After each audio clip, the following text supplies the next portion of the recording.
할렐루야. 오늘 성경 말씀 역대하 36장 말씀 보겠습니다. 역대하 36장 말씀 보겠습니다.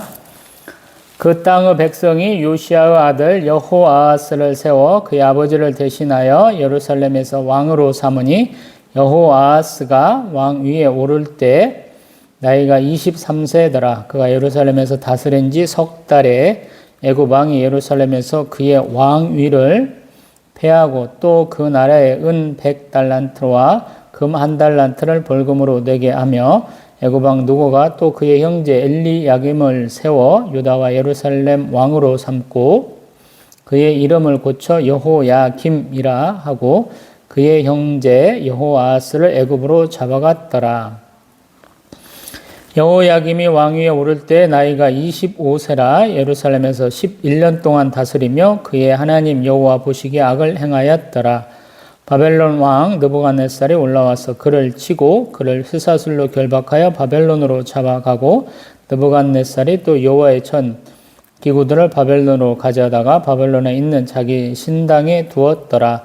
여호야김의 남은 사적과 그가 행한 모든 가증한 일들과 그에게 발견된 악행이 이스라엘과 유다 열왕기에 기록되니라. 그의 아들 여호야긴이 대신하여 왕이 되니라.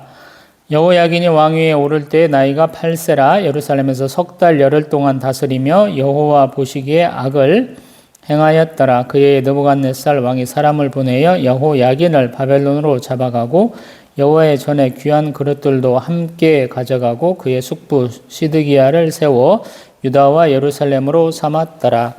시드기야가 왕위에 오를 때 나이가 21세라 예루살렘에서 11년 동안 다스리며 그의 하나님 여호와 보시기에 악을 행하고 선지자 예레미야가 여호와의 말씀으로 일러도 그 앞에서 겸손하지 아니하였으며 또한 느부갓네살 왕이 그를 그의 하나님을 가리켜 맹세하게 하였으나 그가 왕을 배반하고 목을 곧게 하며 마음을 완악하게 하여 이스라엘 하나님 여호와께로 돌아오지 아니하였고 모든 제사장들의 우두머리들과 백성도 크게 범죄하여 이방 모든 가증한 일을 따라서 여호와께서 예루살렘에 거룩하게 두신 그의 전을 더럽게 하였으며 그 조상들의 하나님 여호와께서 그의 백성과 그 거하시는 곳을 아끼사 부지런히 그의 사신들을 그 백성에게 보내어 이루셨으나 그의 백성이 하나님의 사신들을 비웃고 그의 말씀을 멸시하며 그의 선지자를 욕하여 여호와의 진노를 그의 백성에게 미치게 하여 회복할 수 없게 하였으므로 하나님이 갈대아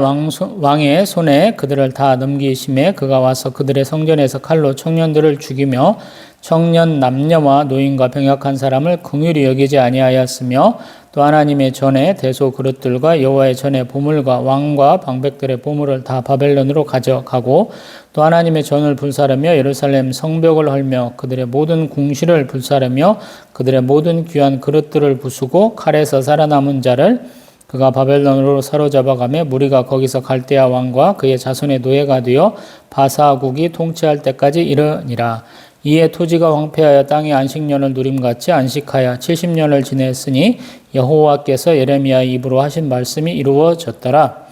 바사의 고레스 왕 원년에 여호와께서 예레미야의 입으로 하신 말씀을 이루시려고 여호와께서 바사의 고레스 왕의 마음을 감동시키심에 그가 온 나라에 공포도 하고 조소도 내려 이르되 바사 왕 고레스가 이같이 말하노니 하늘의 신 여호와께서 세상 만국을 내게 주셨고 나에게 명령하여 유다 예루살렘의 성전을 건축하라 하셨나니 너희 중에 그의 백성 된 자는 다 올라갈지어다. 너희 하나님 여호와께서 함께 하시기를 원하노라 하였더라. 아멘. 할렐루야. 아멘. 제가 창세기 하면서 마지막 거 한번 다뤄보겠다 그래서 우리 역사서가 마지막 부분이 역대라고 말씀드려봤죠. 그래서 지금 역대 부분을 지금 하고 있고 마지막 장입니다. 포로 귀환한 사람들이 자기들의 역사를 어떻게 보아봤을까라는 거죠. 그렇기 때문에 좀 뭔가 그 당시에 사람들이 썼던 열왕기와는 조금 다른 그런 느낌이죠. 창세기서부터 쭉 열왕기까지를 어떤 그 당시에 사람이 쓴 걸로 이렇게 좀 가정을 해본다면 역대는 좀 한 한 수백 년 후에 사람이 이제 그 여태껏 썼던 것들을 한번 취합을 해서 넣을 건 넣고 빼는 건 빼는 것이죠. 그러다 보니까 역대는 뭐 족보액이 굉장히 많고요. 그 다음에 열왕기나 뭐 사무엘서나 이렇게 중요하게 다뤘던 내용들이 좀 빠져 있기도 하고 막 그렇죠. 그리고 북이스라엘 역사는 중요한 게 아니다라고 그래서 자기들의 정통성을 굉장히 이렇게 세워나가는 과정으로 볼 수 있죠. 그래서 하나님을 잘 섬겼던 것은 좋은 일, 꼭 해야만 했던 일. 하나님을 섬기지 못하고 뭐 이렇게 우상숭배했던 것은 우리에게 죄악이다 이런 얘기가 그냥 줄기가 딱 잡혀지는 것이죠. 오늘도 보면 이스라엘의 마지막 등불과도 같았던 어떤 전성기를 좀 회복할 수 있는 단초의 시대, 요시아가 죽고 난 이유를 굉장히 짧게 얘기하고 있죠. 여호아스, 그 다음에 엘리야김, 또 여호야긴, 또 그 다음에 시드기야를 굉장히 짧게 얘기하고 있죠. 왜냐하면 실제로도 짧았다라는 거예요. 우리 여호아스 같은 경우에는 약 석 달, 그 다음에 여호야김, 엘리야김이 이제 이름이 개명당해서 여호야게 되었는데 그 사람은 11년, 여호야기는 석 달, 그 다음에 시드기야는 11년. 그래서 뭐 다 합쳐봐도 뭐 22년. 이스라엘은 첫 해도 포함되니까 한 20년. 그러면 요시아는 한 얼마쯤 다스렸어요? 그럼 요시아가 한 31년 정도 통치했다고 그러니까 요시아가 다스린 기간보다 훨씬 짧은 기간 동안에 요시아 자녀들과 손주들이 왕국을 다스린 것을 짧게 얘기하고 있다라고 보여지죠. 그러다 보니까 지금 굉장히 멸망할 때는 뭐 장시간을 가서 찌끔찌끔 멸망할 수도 있지만 한번 어떤 선이 무너뜨려지면 그냥 쑥 밀리는 것처럼 뭐 저수지나 댐이 처음에는 뭐 조금 무너지면 조금 쉬어다 갑자기 수압에서 그냥 확 무너져 버린 것 그런 듯한 느낌으로 쭉 얘기를 하죠. 그래서 36장 2절에 보면은 뭐 석 달 만에 왕위에서 내려져 왔다. 그러니까 요시아 왕이 죽은 다음에 백성들이 세운 왕을 애굽 왕 바로 느고가 이제 전투에서는 패했죠. 패하고 돌아가면서 왕을 바꿔버린 것으로. 그 다음에 이때 은 100란트, 금 1달란트를 그냥 뺏어가고. 그 다음에 자기 입맛에 맞는 또 다른 왕, 엘리야김을 여호야김으로 바꿔서 했었는데 그것도 사실은 애굽한테 고통당하다가 이제 다시 바벨론에 또 한 번 이렇게 휩쓸려가는, 그러니까 양쪽 다를 만족시키지 못하는 그런 일이 돼버리는 거죠. 이게 힘없는 약속이라 그래요. 이놈이 한 대 치고 저놈이 한 대 치고 똑같아요. 학교 폭력하는 거랑 비슷해요. 다구리에는 장사 없다고 이놈 저놈이 다 뭉쳐갖고 한 사람 괴롭히니 감당을 못하는 거랑 똑같은 거거든요. 북이스라엘은 망하고 남유다는 급격하게 쇠퇴한 상황 가운데서 자꾸 뺏기는 거죠. 만만하니까 자꾸 이렇게 뺏겨요. 그래서 보면 6절에 왕도 잡아가고 여호와의 전 기구들도 싹 뺏어가고 그럼에도 불구하고 왕의 잘못이다 라고 얘기를 해요. 여기 보면 우리 여호야김 때 일을 6대 36장 8절에서 여호야김의 남은 사적과 그가 행한 모든 가정한 일들과 그에게 발견된 악행이 이스라엘과 유다 11개에 기록되었다. 그래. 악행이라 그래. 이게 이스라엘의 부흥은 항상 하나님 앞에 최선을 다하는 거예요. 열심을 다하는 거예요. 제사도 잘 드리고 하나님 말씀하신 것처럼 하나님 주신 율법을 잘 지키는 거거든요. 그걸 못하는 거예요. 그리고 하나님은 그러한 율법 잘 지켜야 돼라는 얘기를 요시아 때 이렇게 딱 주셨다 그러잖아요. 성전 보수 기간 동안에 그걸 주셨다라는 거 34장. 요시야 왕이 오른 지 18년째 성전 보수하는 가운데 발견해서 여선지 훌다에 의해서 검증까지 싹 되었다라고 앞에서 말하고 있었잖아요. 그 다음에 시드기야가 11년 동안 다스렸는데 이 사람도 우리 역대하 36장 12절에서 그의 하나님 여호와 보시기에 악을 행하고 선지자 예레미야가 여호와의 말씀으로 일러도 그 앞에서 겸손하지 아니하였다라는 거예요. 심지어 적대국인 느부갓네살 왕이 그를 그의 하나님을 가리켜 맹세하게 하였지만 왕도 배반하고 하나님께도 돌아오지 않았다라는 거예요. 굉장히 심각한 거죠. 예레미야서 읽다 보면 시드기야도 좀 불쌍해요. 야, 우리 유대인 종들은 싹 풀어주자 그러는데 풀어줬다가 다시 잡아가고, 또 예레미야 선지자가 야, 또 이렇게 바벨론 왕 느부갓네살한테 항복해야 더 살 수 있어 그러는데도 불구하고, 야, 내가 항복하면 먼저 잡혀가 있었던 놈들이 나를 얼마나 험담할지 나 끔찍해. 나 그 꼴은 못 봐. 그래서 버티다가 결국에는 야반도주 끝에 잡혀가고 죽게 되는 거죠.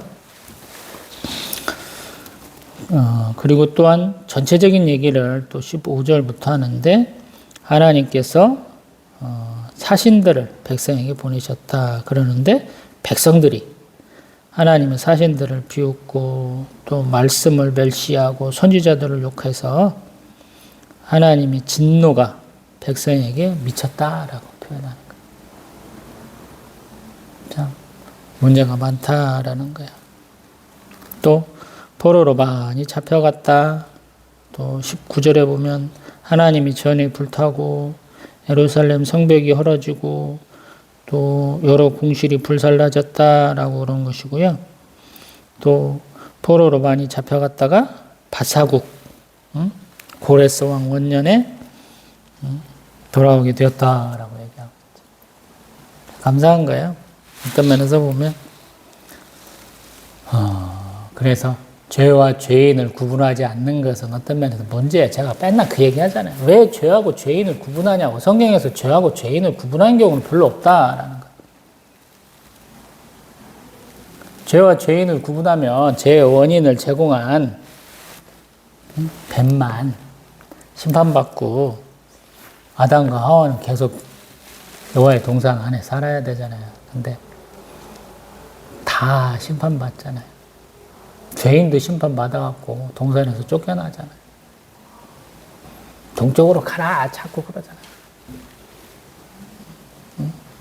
천사하고 그룹들과 불칼을 두어가지고 다시 못 돌아가게 막잖아요. 가서 그냥 땅이 좋은 땅이 아니고 맨날 황무지라서 척박한 땅을 일궈야 되고 땀 흘려야 먹을 거나 하고 얻을 수 있고 또 해산의 고통이 자꾸 임하고 그렇게 되잖아요. 성경에 그렇게 써있는데 왜 죄하고 죄인을 자꾸 구분해? 예수님이 그래서 제자들에게도 죄사함의 권세를 주시잖아요. 베드로의 신앙 가운데 말씀의 권세, 말씀을 해석할 수 있는 권위를 주잖아요. 하늘에서도 열면 땅에서도, 땅에서 열면 하늘에서도 열리고 땅에서 풀면 하늘에서도 풀리는 그런 말씀의 권세, 또 죄사함의 권세를 부활하시고 첫 번째 주일날 식사 가운데, 저녁 식사 가운데 하나님 예수님이 주시는 거잖아요. 말씀의 권세, 죄사함의 권세가 그렇게 주어지잖아요. 참 어렵고 힘든 얘기예요, 이게. 멸망의 원인을 무엇으로 찾겠느냐라는 거. 이스라엘은 항상 멸망의 원인을 하나님을 잘 섬기지 못했다, 하나님께 충성하지 못했다라는 걸 얘기한다라는 거. 그래서 하나님께 충성하려고 그러잖아요. 겸손한 모습을 섬겨야 돼. 활동적으로는 제가 저희 관심 갖지 않다고 얘기하잖아. 21세기 지금 이스라엘 하시딤이라고 하는 사람들 시커먼 옷 많이 입잖아요. 시커먼 모자 쓰고 시커먼 옷 입고 학교 공공교육도 안 받고 나 군대도 안 갔겠다고 버티는 놈들이 있잖아요. 점점 그 숫자가 늘어나가지고 이제 정치단체가 되고 이스라엘을 흔드니까 야 니들이 뭐라고 군대 안 가? 다 같이 군대 가자. 법도 바꾸려고 그러고 니들도 공군교육 받아야지 막 이렇게 얘기하고 있다라고 해서 이스라엘의 어떤 국내의 분열을 일으키고 있는 자들이다라고 그러는데 한편으로는 맞죠. 어려움을 무엇으로 해석하느냐, 해결하겠느냐라는 거예요. 하나님 앞에 돌아가서 우리 이제 개신교에서 아드폰테스 근원으로 돌아가자. 그러면 돼요. 하나님 앞에 선자의 모습으로 우리 처음 성령 세례 받고 예수 그리스도의 십자가 사랑 그의 거룩한 핏부림을 받은 상태에서 중생한 그 새 사람으로서 한번 바르게 살아보자라고 결단하던 그런 모습을 얘기하고 있는 것 같기도 해요. 물론 이제 우리 이스라엘 놈들은 예수 그리스도를 인정하지 않죠. 예수도 자기 말로 이렇게 바꿔가지고 욕으로 조롱하고 멸시하는 단어로 쓰기 때문에 그놈들이 지저스, 예수라고 하는 말에는 좋은 말이 아니에요. 그래서 누군가는 선교사님들은 예슈아라고 부르자고 그러죠. 예수가 아니고 예슈아. 잘 모르겠어요. 어떤 놈이 무슨 얘기를 한다고 그래서 그거에 반응해서 내가 대응을 해야 되느냐라고 그러면 어떤 경우에는 그게 더 안 좋은 방법일 수 있죠. 신앙생활도 딱 그런 것 같아요. 내가 어디에 중심을 두고 있냐는 거예요. 제가 때로는 뭐 컵을 들어서 얘기하기도 했죠. 바라보는 각도에 의해서 안 좋을 수도 있죠. 누군가는 제 앞모습만 볼 수 있지만 누군가는 제 뒷모습만 볼 수도 있고 누군가는 제 옆모습만 볼 수도 있는 거죠. 전체가 다 팔방미인이면 좋을 텐데 저 같은 사람은 별로잖아요. 생긴 게 별로고 말하는 게 별로잖아요. 그러니까 자기 길을 가는 거죠. 무소의 뿔처럼 뭐 걸어가라 뭐 이런 거 있잖아요. 우보철이란 말이 있다고 제가 굉장히 많이 얘기하잖아요. 소걸음으로 천천히 가다 보면 천리 간다고. 천리 해봐야 뭐 별것도 없습니다만 400km가 뭐 별겁니까? 차 타고 가면 뭐 몇 시간 가면 끝인데.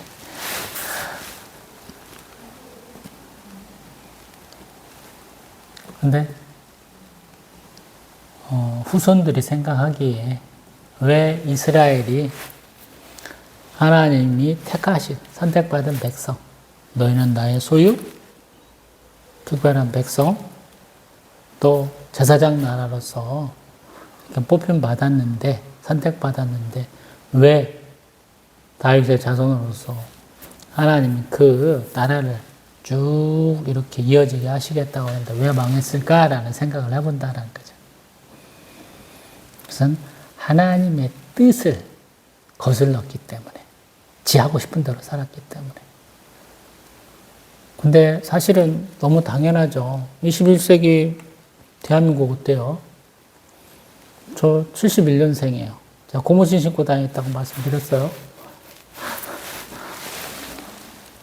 뭐 소달구지, 소가 끌면서 뒤에 이렇게 그것도 타고 다니고 그런 시대에서 지금 이렇게 바뀌었어요. 제가 올해 55인데 대한민국이 엄청난 변화를 겪었죠. 세계에서 가장 못 사는 나라 중에 하나인데 세계에서 가장 잘 사는 나라 중에 하나가 됐다라는 거예요. 우리의 삶의 형편이 바뀌었고 내가 생각하는 것이 맞나라는 생각이 드는 정도로 급격한 변화를 겪었다라는 거예요. 동일하게 밥 굶던 사람들이 어떤 사람은 밥 굶는 걸 걱정하는 게 아니고 그냥 넘쳐나게 풍성하게 있고 누구는 여전히 그렇게 밥 굶는 거 걱정하고 있고 빈부격차도 엄청나고 지역 갈등, 세대 간 갈등, 남녀 갈등 온갖 문제가 다 커졌다라는 거예요. 먹는 문제가 해결되면서 상대적 빈곤이라는 문제가 너무 커져버렸다라는 거죠. 그래서 이러한 문제들을 어떻게 해결해 나갈 것이냐라는 거예요. 위를 바라보니 한참 남았고 밑을 바라보니 아직도 까마득하게 저 먼 것들이 보여요. 이런 상황에서 어떻게 해야 되겠느냐라는 거예요. 가장 초심으로 돌아가야 되죠. 원칙으로 돌아가야 된다라는 거예요. 그래서 역대하는 항상 하나님의 말씀, 언약의 말씀으로 얘기를 하죠. 아담과 하와에게 생육하여 번성하여 땅에 충만하라 하신 말씀. 그 다음에 아브라함에게 해주신 축복, 시내산 언약, 다윗 언약 쭉 지나서 멸망까지. 또한 우리 예레미야 선지자에게 약속했던 70년 후의 회복, 포로 귀환에 대한 것도 다 이루셨다라는 거예요. 저에게도 마찬가지거든요. 항상 어렵고 힘든데 제가 하나님 앞에 기도했고 응답받았다고 생각하는 그거를 붙들고 나가는 거예요. 11년 차에 됐는데 지금 동영상 촬영한 지가 한 1년 반도 더 돼가나 그런 것 같은데 작년 3월 달부터인가 찍기 시작한 것 같고 지금 1년하고도 한 6개월쯤 지나가는데 오늘 11시 대회 때는 좀 황당하더라고요. 이 마이크가 없이 자꾸 제가 한 1시간 이상 설교하고 있었더라고요. 그 동영상 날려야 되는 거, 한 번 더 설교해야 되는 거죠. 왜 그렇게 됐을까? 그러면 저에게 잘못이죠. 그냥 습관적으로 뭐 하다 보니까 뭔가 제대로 안 하는데 중간에 빼먹어도 그렇게 했겠지 하고 가다 보니까 뭔가 문제가 된 거예요. 제가 이렇게 카메라 화면을 바라보면서 동영상 찍는데도 그 생각을 못 한 거죠. 마이크가 없이 했다는 거를. 신앙생활도 마찬가지. 뭔가 변화 없이 이렇게 하면 좋겠어 라고 자기가 정했던 게 있잖아요. 그 방식대로 쭉 하면 되겠거니 라고 생각하는데 가만히 보면 그 평상시 방식이 조금 중간에 생략이 됐다든가 아니면 처음 생각했던 것이 쭉 가면 되겠거니 그러는데 가다 보니까 이렇게 넓어졌어. 그래서 내가 가운데 길이 아니고 치우쳐가지고 좌회전, 우회전해서 때로는 후진해갖고 가고 있더라 이런 상황이 돼버리는 거죠. 그래서 항상 방향과 힘이 중요한 거죠. 속도보다도 속력 의 개념을 중요시 여겨야 된다는 거예요. 열심도 하나님을 향해야 내는 열심이 돼야 되는 것이지 또 교회를 향한 열심이 돼야 하는 거지 어떤 한 사람에 대한 열심은 좀 허망하게 돼요. 그래서 제가 목사도 성도다라는 얘기를 어쩌다 한번 했는가 모르겠어요. 담임 목사님 눈에 들라고 그 앞에서 알랑방구들 많이 끼시는데 적당히 하시라고 말씀드리고 싶어요. 목사도 성도예요. 강도, 장로 이랬거든요. 말씀을 이렇게 도를 풀어서 얘기하는 장로다라는 거. 장로 중에 한 명인 거예요. 저희 교단 헌법에는. 그리고 장로도 성도죠. 결국엔 성도 중에 하나예요. 그래서 한국교회는 뭐 그냥 수직적 체계를 만드니라고 그냥 목사 중심, 담임 목사 중심의 체계를 쫙 만들어놨는데 좋으면서도 안 좋은 면이 있다라는 거예요. 그 사람 위에 하나님이 계시잖아요. 그럼 하나님을 바라봐야 하는데 하나님을 안 바라보고 사람을 바라보니까 신앙생활이 많이 이상해지거든요. 이 사람들도 마찬가지. 이 사람들 다 누구를 바라보냐면 현실적인 눈으로 바라보게 된다라는 거예요. 강대국에 쌓여서 애굽과 지금 지금 여기는 바벨론 또 여기 좀 지나가니까 바사, 페르시아 이렇게 거대 제국을 바라보다 보니까 엉터리가 되는 거죠. 하나님을 바라보라라고 얘기를 해야 되는데 그렇게 못한 거죠. 뭐 우리 선지서들도 마찬가지고 에스라, 느헤미야, 에스더도 미리 달아봤습니다만 거기서도 마찬가지고 하나님 바라보라라고 그러잖아요. 나라가 없어졌어. 그러면 이 사람들의 구심점이 사라져야 되는데 일부의 사람들이 하나님을 더 믿어서 여호와 하나님을 더 의지해서 나라가 다시 회복되게 하시잖아요. 저희도 마찬가지예요. 하나님을 바라봐야 돼. 그래야 뭔 일이 돼도 되거든요. 근데 그러지 못하다고 그런다면 문제가 커지는 거예요. 그 부분을 조금 좀 신경을 좀 써주셨으면 좋겠다 하는 생각이 들어요. 그리고 모세 오경 창세기 끝나고 수요일 날은 제가 출애굽기 하고 있거든요. 근데 조금 속도를 좀 붙여야 될 것 같아요. 그래서 제가 주일 오후 때 지금 역대하를 봤는데 다음 시간부터는 또 레위기를 바로 들어가서 공동 보조를 좀 맞춰가면서 좀 진행을 좀 빨리 해볼까 합니다. 다음에 또 뵙겠습니다.